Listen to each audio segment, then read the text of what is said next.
The Chicago Bears have requested to interview one of Jayden Daniels QB coaches currently with the Washington Commanders in David Blough. We're going to talk about it all and more right after this. You are now tuned in to Chicago Bears Central, your number one place for all Chicago Bears news and content.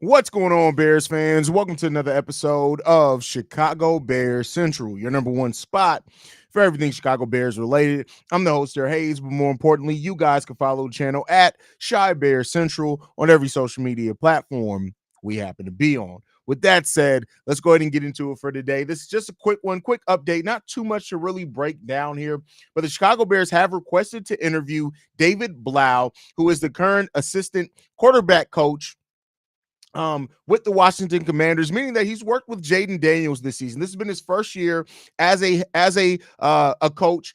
He is a former player as well. He played a number of years in the NFL, but I do think that it's interesting only from the point that the Chicago Bears are looking at interviewing a coach that worked hand in hand with Jayden Daniels. And so again, you kind of never really know how much an assistant type coach has really kind of helped a player. But we'll see, right? And I think that that's a big thing when it comes down to it as well. And I got to update the title. It looks like I put down for QB coach is actually for passing game coordinator. So it is what it is there. I'll get that updated. But so this is David Blough, somebody who he played 5 years in the NFL. He played with the Browns, the Lions, the Minnesota Vikings, the Arizona Cardinals, and the Detroit Lions.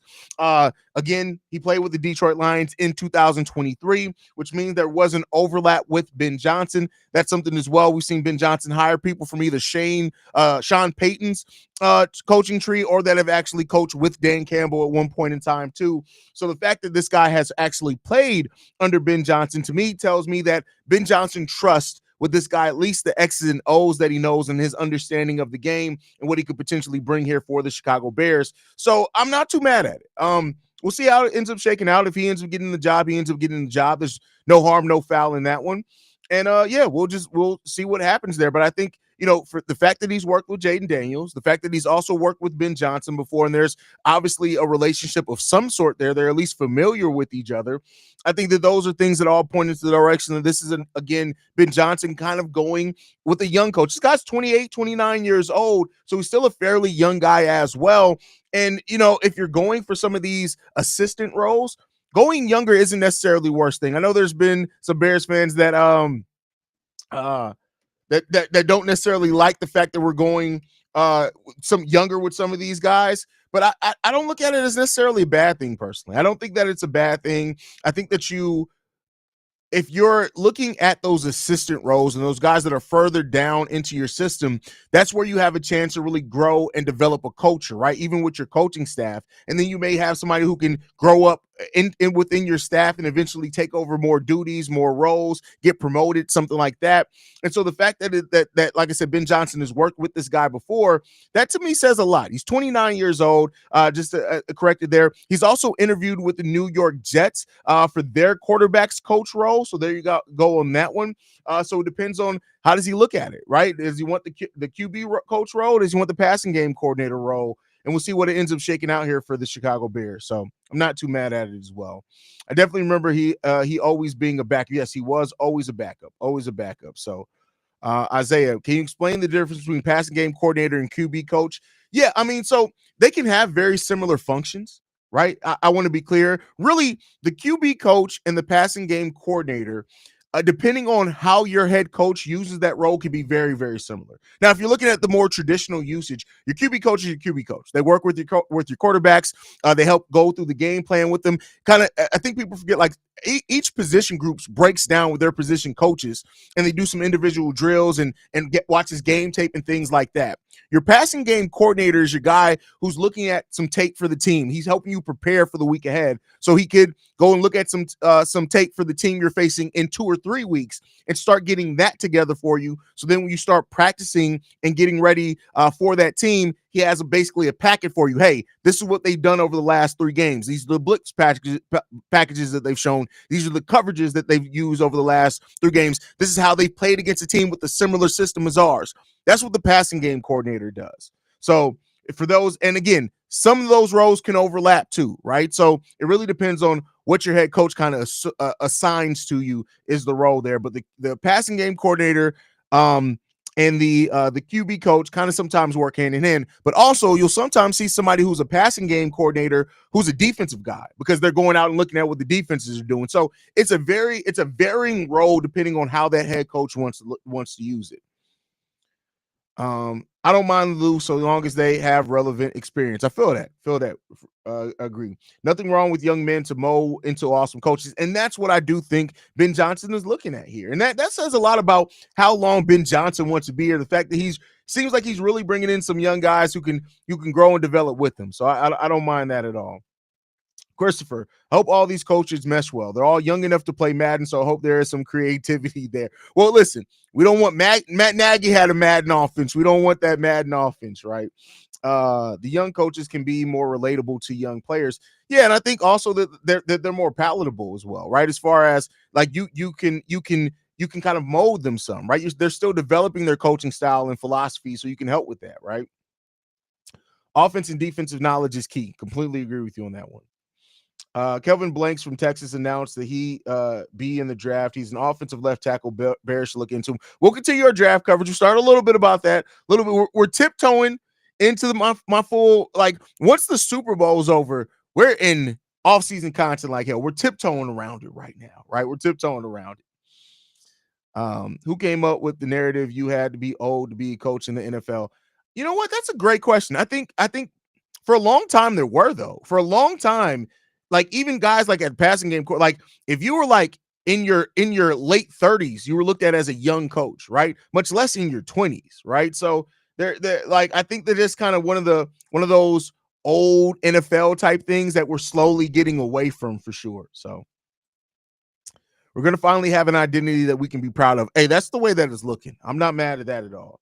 Identity is important for when you wanted to build something winning and sustainable. Having that identity is really, really important. My beard is getting really lumberjacky. I think it may be time to cut this mug down. It's getting a little too lumberjacky. Yeah, it's getting a little lumberjacky there. Brett says, so ready for draft. Well, we started a little bit on today's daily. I don't know if you watched the episode I dropped this morning, but we're tiptoeing into the draft. We got to get through free agent content first, right? So what we'll probably do is after the Super Bowl ends, right? What we'll probably do is the way that we've done it before is typically me, C-Dub, and Bobby and Kevin, Steve, I think were involved in it last year. We all did a video on our top free agent targets, right? And then we'll go through free agency. We'll look at those lists about right before free agency starts. We're in a heavy draft coverage. So it's a process, right? We got to plan on how we want to do it, right? Because you want to separate for the algorithm. You kind of want to separate draft and free agent coverage. Now, I'm going to have some episodes where I meld the two, right?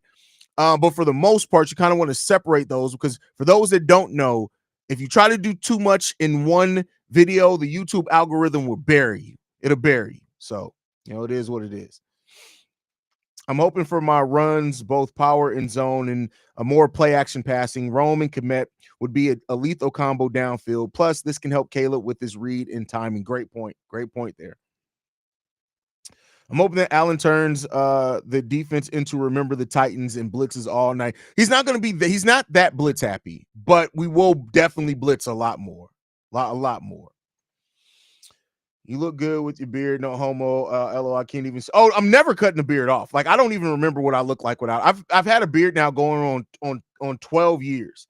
I've had a beard, so yeah, I don't foresee myself ever cutting my beard. To be 100% honest with you, I don't think I could ever be beardless. I just don't think I can.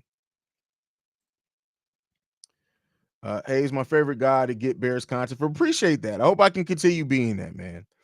I want to hear wide receiver and running back potential. We may have to replace Keenan Allen this season. Yeah, but I don't. Even if they do have to replace Keenan Allen, Keep in mind, I don't think that they look to go high up in the draft for it. I think that they may look for a veteran and a third option. I think that we're firmly going into next season with DJ Moore and Rome Odunze as your 1 and 2. So I think depending on how Ben Johnson looks at Tyler Scott, some untapped potential there. I do think the Bears are going to acquire another wide receiver, but I don't think it's going to be any type of big type acquisition there, either with draft capital or with free agent capital, if that makes sense. But we'll see. We'll see. But all right, I just wanted to bring that update here, y'all. And we'll see as it continues to go and grow and develop. Have you heard about the rumored Chris Goodwin? Yes, I have. I'll probably cover that on tomorrow's daily because I want to kind of go in detail because I got takes. It's not here for a quick live, but I got takes. But guys, thank you so much for tuning in. Make sure you guys are following us at Shy Bear Central. You can send us any feedback, questions, comments, concerns. ChicagoBearCentral@gmail.com. Lastly, if you want to leave a text message and our voicemail for the mailbag, the number to do so, 773-270-2799. We're the number one spot for everything Chicago Bears related. And I'll see you guys the next time I feel like it. Chi-Town up, Bear down, y'all. Peace.